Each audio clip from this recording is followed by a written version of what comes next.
السلام علیکم، کیسے ہیں آپ؟ ٹھیک ہیں؟ چینل کو پلیز سبسکرائب بھی کر دیا کریں اور ذرا دیکھا کریں، چھوٹی چھوٹی ویڈیوز ہوتی ہیں، تھوڑی بہت معلومات ہی بندے کو مل جاتی ہے۔ میں نے آپ کو حضرت نوح علیہ السلام کے پہلے بارے میں بتایا ہے نا، اس کے 4 پارٹ تھے۔ ابھی میں آج تھوڑا سا حضرت ہود علیہ السلام کے بارے میں بتاتی ہوں۔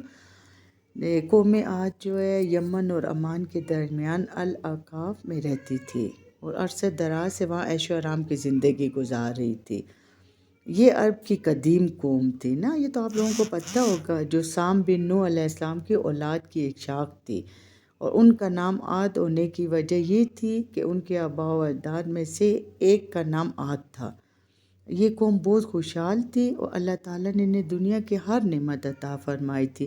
مطلب اللہ تعالیٰ کے ان پر خاص کرم تھا نا، انہوں نے اپنے ملک میں نہروں کا جال بچھا رکھا تھا اور کاشت وغیرہ کرتے تھے، بڑے بڑے ان کے پاس باغات تھے، اونچے اونچے محل تھے، صحت مند جسموں کے مالک تھے، یعنی کہ بڑی خوشحال قوم تھی نا۔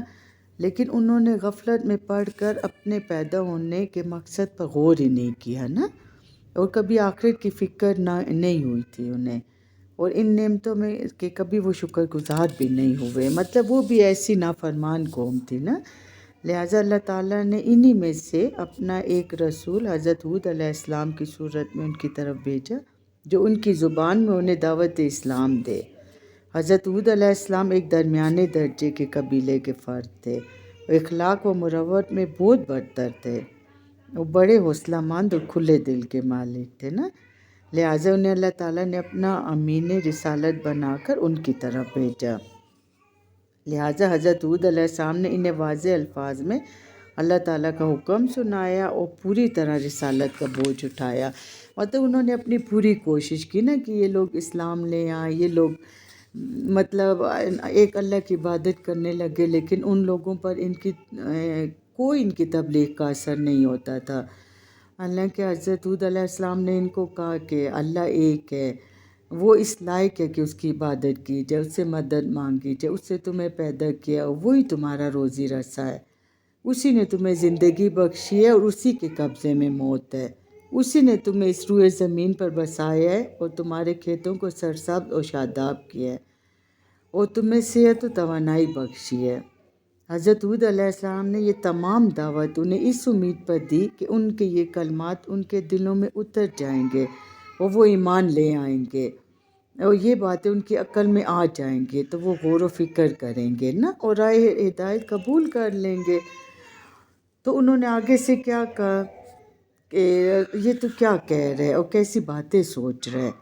تم نے ہمیں کیا سمجھ لیا ہے کہ ہم اپنے معبودوں کو چھوڑ کر ایک معبود کی عبادت کرنے لگیں گے؟ ہم تو ان معبودوں کی عبادت اس لیے کرتے ہیں کہ یہ ہمیں خدا کے قریب لے جائیں اور اس کے ہاں ہماری سفارش کرتے ہیں۔ حضرت ہود علیہ السلام نے انہیں سمجھایا کہ اس کے قریب ہونے کے لیے کسی غیر کی عبادت کرنے کی ضرورت نہیں ہے، وہ خود بخود بندے کے قریب ہے، بلکہ اس کی شارک سے بھی زیادہ قریب ہے، اور یہ معبود تمہاری سفارش نہیں کر سکتے اور اس کے قریب نہیں کر سکتے، بلکہ اس کی عبادت تمہیں اللہ تعالیٰ سے مزید دور کر دیتی ہے، سراسر تمہاری جہالت ہے۔ لیکن قوم کے لوگ کہنے لگے کہ یقینی بات ہے کہ ہمارے کسی معبود کی تمہیں بدوار لگ گئی ہے کہ اس لیے تم یہ بے عقلی کی باتیں کر رہے ہو، تمہاری سوچ بگڑ گئی ہے اور تم ایسی باتیں کر رہے جس کی کوئی حقیقت نہیں ہے۔ اور وہ کہنے لگے حضرت ہود علیہ السلام سے کہ یہ قیامت کیا چیز ہے جس سے تم ہمیں ڈرا رہے ہو کہ ہم دوبارہ اٹھائے جائیں گے، اور جب ہماری ہڈیاں بوسیدہ ہو جائیں گی تو افسوس تم کیسی باتیں کرتی ہو، بس یہی ہماری زندگی جو ہم گزار کر مر جائیں گے اور بس، وہ زمانہ ہمیں ایک دن ختم کر دے گا اور پھر ہمیشہ کے لیے قصہ ختم، یہ تمہیں ہمیں کس عذاب سے ڈراتے ہیں، اور یہ کہ ہم اللہ تعالیٰ کے سامنے حاضر کیے جائیں گے، یہ سب بیکار کی باتیں ہیں۔ مطلب ان پہ کوئی اثر ہی نہیں ہوتا تھا نا۔ جب حضرت ہود علیہ السلام کو ان کی باتوں سے عناد اور نفرت کا اظہار ہوتا نظر آیا اور ان کی زبانوں پر انکار ہی دکھائی دیا، تو آپ نے ان سے فرمایا، میں اللہ تعالیٰ کو گواہ بنا کر کہتا ہوں کہ میں نے پوری طرح تمہیں پیغام حق پہنچا دیا ہے اور میں نے اس میں کوئی کوتاہی نہیں کی، میں نے اپنی پوری کوشش کی، یعنی انہوں نے دیکھا پوری کوشش کی کہ یہ قوم راہ ہدایت پر آ جائے، لیکن ان پر کوئی اثر نہیں آیا ہوا تھا نا۔ پھر علامہ ابن کثیر رحمۃ اللہ نے قوم عاد پر عذاب آنے کے بارے میں ایک واقعہ درج کیا ہے نا۔ فرماتے ہیں کہ جب قوم عاد باوجود سمجھانے کے کفر و شرک پر ڈٹی رہی، حضرت ہود علیہ السلام کی کوئی بات ماننے کو تیار نہیں ہوئی، تو اللہ تعالیٰ نے 3 برس تک مسلسل انہیں باران رحمت سے محروم رکھا، اور ایک قطرہ بارش کا ان کے لیے نہ برسا، جس کی وجہ سے وہ لوگ قحط سالی میں مبتلا ہو گئے اور پریشان ہو گئے، اور اللہ تعالیٰ سے دعا کرنے کی سوچی، اور دعاؤں کا خاص مرکز بیت اللہ شریف کو سمجھا جاتا تھا اس وقت بھی نا، جس کی بنیاد حضرت آدم علیہ السلام نے بحکم الہی رکھی تھی، اور وہ دعاؤں کی قبولیت کے لیے اس زمانے میں بھی مشہور تھا۔ لہٰذا قوم عاد نے مشورہ کر کے 70 آدمیوں کے وقت دعا کے لیے خانہ کعبہ کی طرف روانہ کیا، لیکن انہوں نے کیا کیا کہ مکہ مکرمہ میں آ کے اماکہ کے خاندان کے ایک شخص کے ہاں مہمان ہوئے نا، جس کے خاندان کے سردار کی ماں عاد قبیلے کی کسی شخص کی بیٹی تھی، اور یہ لوگ اس خاندانی تعلق کی بنا پر اس سردار کے ہاں ٹھہرے۔ اس نے ان کی خوب مہمان نوازی کی، لیکن وہاں بھی اس کی مہمان نوازی میں بھی شراب کے دور چلتے تھے، وہ کنیزیں رقص کر کے ان کا دل بہلاتی تھی، وہاں بھی یہ اپنے مستیوں میں ہی لگے رہے، یہاں تک کہ وہ سردار کو بھی یہ ڈر لگنے لگا کہ ان کی وجہ سے ہم پہ بھی عذاب نہ آ جائے نا، لیکن وہ مروت کی وجہ سے کچھ کہہ نہیں سکتا تھا ان کو۔ بس پھر آخر اللہ تعالیٰ تو پھر ایسے بندے کو ایسی قوم کو تباہی کرتے، عذاب بھی ڈالتے ہیں ان پہ۔ تو جب انہوں نے بادلوں کو اپنے میدانوں کے سامنے سے آتا دیکھا تو کہنے لگے یہ بادل ہم پہ برسنے والا ہے۔ انہیں بتایا گیا کہ نہیں، یہ بارش کا بادل نہیں ہے، بلکہ یہ وہ عذاب ہے جس کی تم جلدی مچا رہے تھے۔ اس بادل میں آندھی ہے جس میں دردناک عذاب چھپا ہوا ہے، جو بحکم الہی ہر چیز کو تباہ کر کے رکھ دے گا۔ اور اگلے دن ان کی یہ حالت ہو گئی کہ ان کے مکانات دکھائی دیے، نہ وہاں کے رہنے والے، اور اللہ تعالیٰ اسی طرح جرائم پیشہ